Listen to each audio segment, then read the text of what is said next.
Сәлем достар, менің каналыма қош келдіңіздер.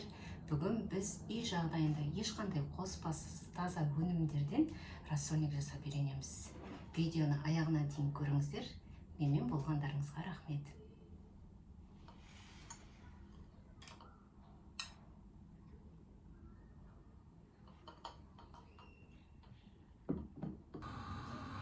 Мінекей достар, бүгінгі рассольнигіміздің етін бірінші жақсылап жуып алып, сиыр еті бізде.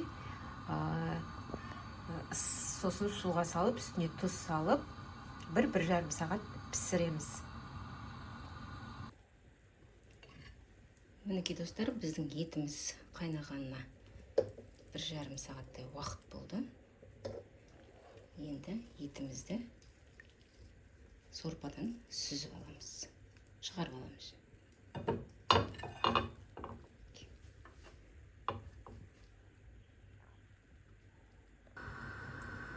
Келесі енді бізде осы сорпамызға перловкамызды ыстық суға бұқтырып алдық. 1 сағаттай тұрды ыстық суда бұқтырып, осы перловкамызды сорпамызға салып пісіреміз. Келесі біздің істейтін жұмысымыз, достар, бізге картоп керек. 3 картоп, 1 сәбізіміз, жуамыз, чеснок өз еріктеріңіз, қосам десеңіздер де, қоспайым десеңіздер де. Және бізге қияр қажет болады, маринованный. Яғни тұздалған. Қазір біз бірінші ең бастысы картопымызды жуамызды және сәбізімізді тазалап алайық. Мінекей достар, біз көкөністерімізді тазалап алдық. Бізге огурцымыз қажет болады, білесіздер. Және етімізді, жаңағы ыстық сорпадан шығарған етімізді кубиктап тұрып алдық. Енді осыны жаңағы сорпамыздың, перловкамыздың қайнап атқан үстіне саламыз. Мінекей, енді осы қайнап жатқан перловкамыздың үстіне, сорпамыздың үстіне жаңағы турап алған кубиктап етімізді салып, дәлше 1-20 минут қайнатамыз.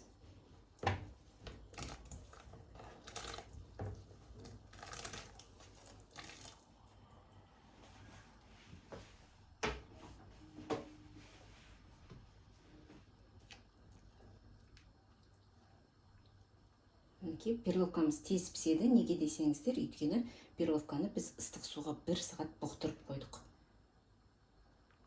Етімізді салып, ары қарай қайнай береді, тағы 20 минут. Ал біздің перловкамыз ары қарай піскенше, біз жуамызды майда кубиктап турап аламыз.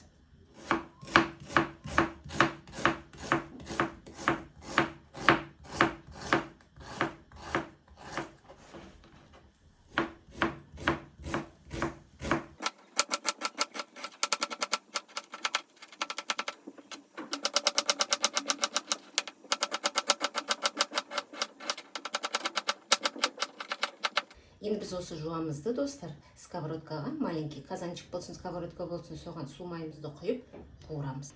Су майымызды құйып аламыз. Көп қажет емес.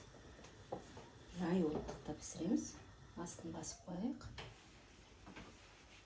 Мінекей достар, туралған жуамызды қуырып аламыз.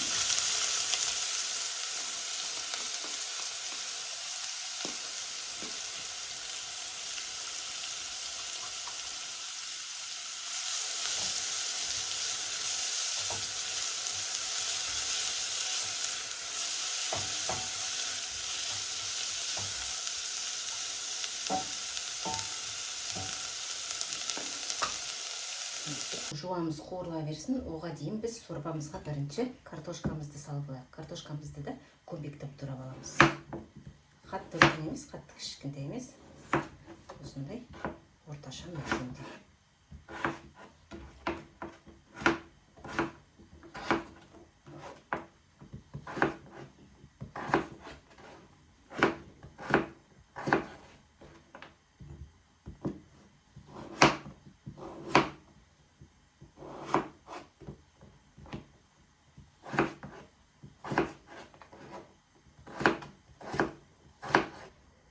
Осындай турап алып, енді жаңағы қайнап атқан сорпамыздың бетіне, ішіне саламыз.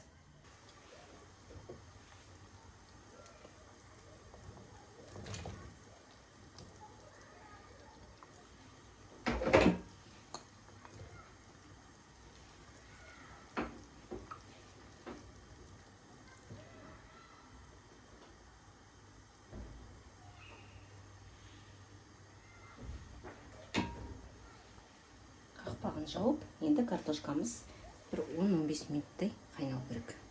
Сәбізімізді де тура картошканың көлемінде қылып тураймыз. Дағы сол сорпаға картошкадан кейін сәбізімізді саламыз.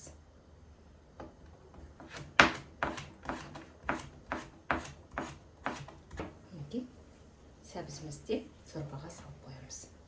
Сорпамыз қайнап жатыр. Иісі неткен керемет. Енді біз сәбізімізді саламыз.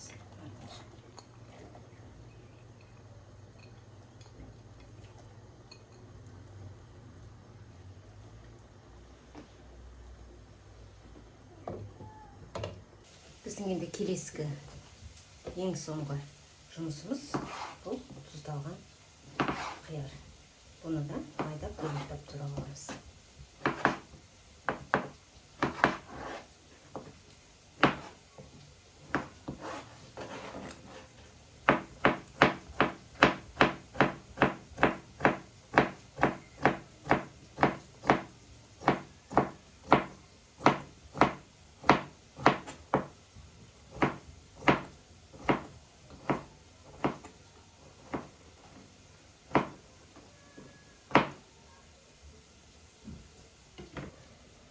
Мінекей, тұздалған қиярымызды да турап алдық, квадраттап, көбіктеп, майдалап.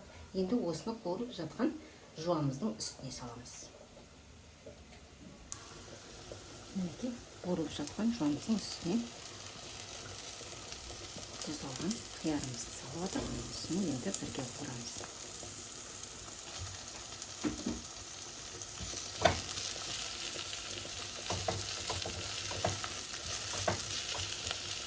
Мен огурцы мен жуаның ішіне, жаңағы қияр мен жуаның ішіне чеснокты да салып жібердім.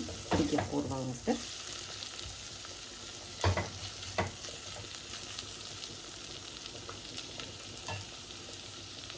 Мінекей, біздің огурцы жаңағы қиярымыз бен жуамыз қуырылып өзінің мәресіне жетті.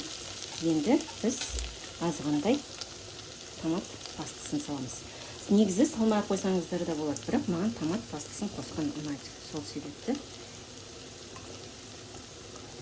1,5 ас қасық томат қосып алайық.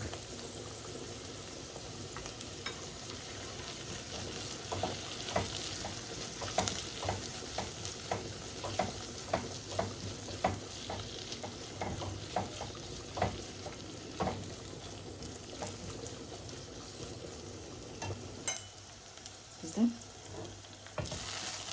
қиярымызбен, тұздалған қиярымызбен жуамызды қуырып, үстіне қызанақ пастасын салып, енді осы қуырылып болған затымызды, начинкамызды мына сорпамыздың үстіне саламыз.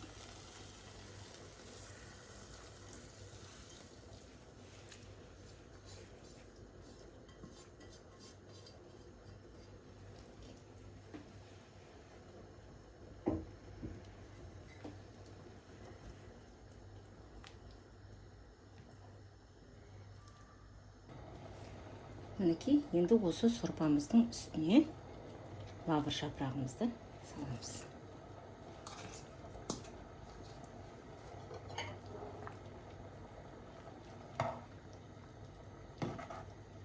Тұз көп қолданбаңыздар, неге десеңіздер, біздің жаңағы қиярымыз, тұздалған қиярымыздың тұзы шығады. Сондықтан тұзды салмай қойсаңыздар да болады. Ең соңында дәмін көріп аларсыздар, сол кезде саласыздар. Біздің үй жағдайындағы ешқандай артық қоспасыз рассольник. Кешкі сорпамыз.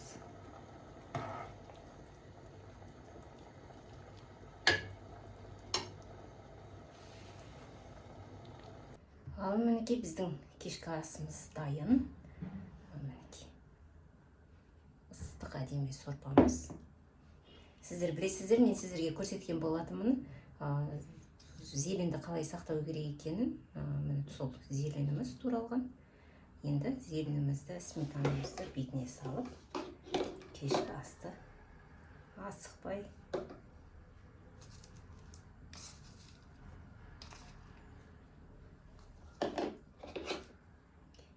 тамақтансаңыздар болады.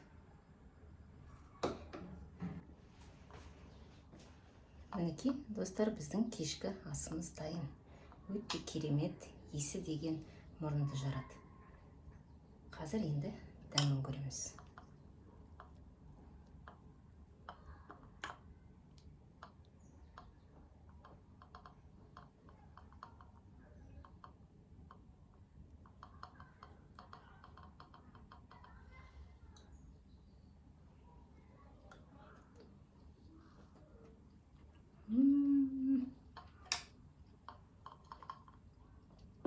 Дәмі деген керемет достар. Жасап көріңіздер.